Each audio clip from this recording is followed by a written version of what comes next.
If you ever wondered what they're doing during commercial breaks, Jack is fretting over his sports bets while John is rating the hot chicks on Fox News. Jack and John in the morning, weekdays 6 to 9 on the Voice of Lincoln, 1400 KLIN.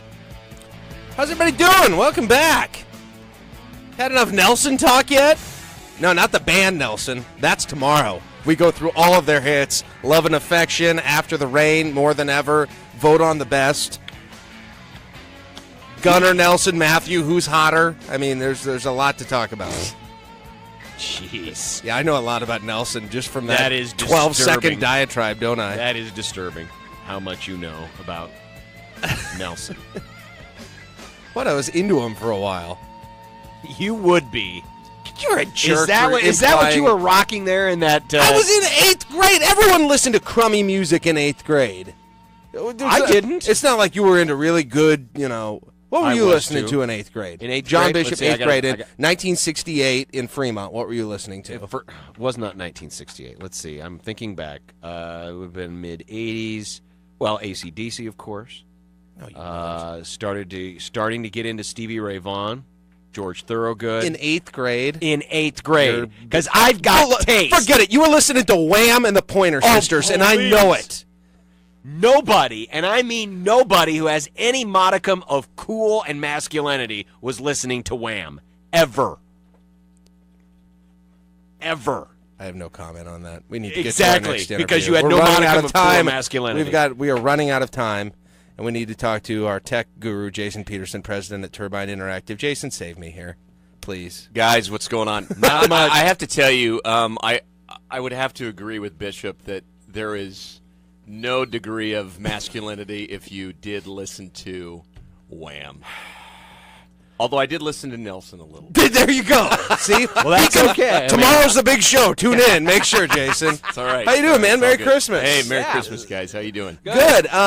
We always have a lot of questions about technology. A lot of people have new phones, tablets, whatever it might be from the Christmas season.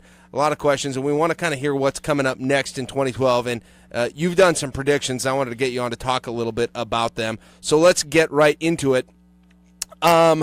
The tablet world. I think that generated the most conversation around our family Christmas, because you had a couple of people who got the Kindle Fire in my family, and then I know some other people are thinking about now with some Christmas money buying those. What do you see happening in the tablet world? Does the gap narrow between the iPad and the competitors during 2012? It's a great question. I would say that the stat I read was this Christmas 30% of all tech gadgets purchased were tablets. Really? 30%? 30%. I mean, give us some historical perspective. How does that rival with maybe some other years and other gadgets that were really hot? I would say I don't have any numbers in front of me, right. but as far as, from a perspective, I mean, this is consistent with the PC revolution, but it's much more in the front of your typical consumer. Case in point, you got a lot of baby boomers that are buying this. Both my in-laws, one got a Fire, one got the Nook. Okay, so a lot of it has to do, and this is what I keep telling people: is this is the day and age of content. I mean, you guys are a content-generated station, so people want to consume content in a convenient fashion. So that's part of the reason why this whole tablet thing is taking off. But to your point, I mean, I think that the big one of my predictions is, for a lot of us that clearly browse the internet and use the internet, sites are going to have to get their moxie on and figure out how to support and make it look good on a tablet. Right. So that's one of the things, a prediction I have is as this tablet usage goes way up and more people are using the smartphones, you're going to have to start as a company making it easier to make that experience better. Isn't that already happening to some degree, I guess, with phones and mobile sites over the last few years where companies have had to be thinking about it? Or you think it'll be more defined this year than it has? I think it's more defined this year. I mean, you'd be amazed. In all the sites that we design, I would say probably less than 1 out of every 10 are willing to invest in that. But now the statistics of people, I mean, again, the other statistic I saw was that, what was it, 7%. I mean, there was this crazy amount of purchases with all the gift cards and stuff like that. 7% were made on iPads on Christmas Day. So you can't ignore it. Yeah. No. So that's kind of part of it is I think that it's evolving the way we experience. So I think you're right. I think it's, to me, this is, I mean, last year was, I think the iPad was getting the majority of the press and stuff. I think it's going to really beef up even more this year. I think you're going to see this be more mass adoption year as far as everybody getting a tablet. Jason, you mentioned designing websites, and I realize it may be a very narrow question because not everyone out there is interested in designing a website, but small businesses or people that want to get online, make their products available online. Yep. How difficult is it now? Because you've got the traditional website that goes on your traditional computer. You've got the mobile sites that fit these smartphones. Now you've got to try to fit a tablet. Is there something out there that can be easily integrated so that you can design one and it'll take care of all three? And the short answer is yes, if you design it the right way. So I tell people it's kind of like skinning it. So at the end of the day, if you have a site where your content is kind of in its own repository, you can put different skins to make it look correctly on different sizes. So that's the key. If you don't design it that way, then you're making 3 sites, and that's just stupid. But, I mean, even the other thing that's emerged, and this is kind of off tangent, is you've seen some e-commerce sites now support inside of Facebook. So now you can do e-commerce inside of Facebook as well. Wow. So a lot of it is just making smart decisions. There's like umpteen million ways to build a website. You just got to make sure you pick the right technology so that it scales. I mean, that's the challenge for a lot of business owners is where can I get the most bang for my buck? Jason Peterson, our guest from Turbine Interactive, our tech guru. Before we get off tablets, I do want to talk about the market, though. Yes. I remember we talked about a month ago. You thought the Kindle Fire was probably the biggest competitor the iPad has.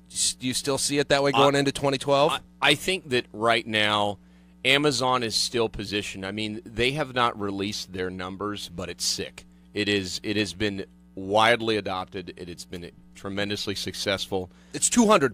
It's $200, guys. It's half the price of the iPad. I mean, it's a loss leader. I mean, at the end of the day, Amazon's betting on all the content they're going to sell. That's what they're doing, and it's a smart strategy. I mean, Amazon is they've lived in the virtual world for this entire time of the internet. So I think that right now, because Microsoft is kind of poking around, and it's good grief. I've read that they're not even going to have any sort of like new tablet technology for another year. So they're going to be very late to the game.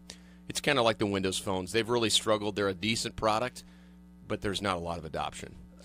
My other prediction, this is off tangent, is I think BlackBerry is going to get acquired. I don't think BlackBerry is going to stick around as a isolated. The guys that are running that company up in Canada, man, they are just driving that sucker into the ground. So for those that have BlackBerries, That is crazy. I know, guys. I mean, I was a diehard BlackBerry guy. We were too, yeah. They are tripping over their own 2 feet every time you look in the news, whether it's outages, different issues, problems. They still make some decent products, but the problem is they're not keeping up. So I think Microsoft will acquire BlackBerry. Could that be a marriage that That's improves my- both of them? Because Microsoft Yes. has lagged behind on the Windows phones. That's correct. BlackBerry's worked on the phones, but has probably made some questionable business decisions. Do you think that could work? I think so. I mean, I think because for those that do use BlackBerry, it fits nicely with the whole Microsoft Exchange environment.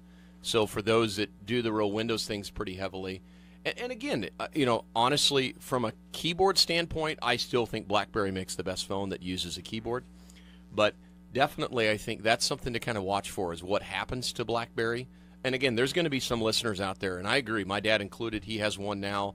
They like it. I mean, it's a good phone, but just kind of be paying attention to that. That's one of my predictions. But I think back to your original question about the whole Kindle Fire, I think that right now still is positioned as the best competitor. Amazon's got a recipe there, and they've got a little bit more control of the environment, whereas a lot of the other Android tablets are still just, I don't know. It's 6 months before I see something that's really going to stake claim to the iPad, I think. And at some point, the iPad's going to be updated yet again. Yep. And Apple, just as they have been with all of this technology, has always been the leader. So what's the next big development that they come out with that makes everyone else have to catch up? Well, I've heard that the rumor is Steve Jobs' birthday is February 24th, and they're pushing hard to release the iPad 3 then. So that's the rumor, okay, the refresh. So yeah, the question is, so what's the new iPad going to have?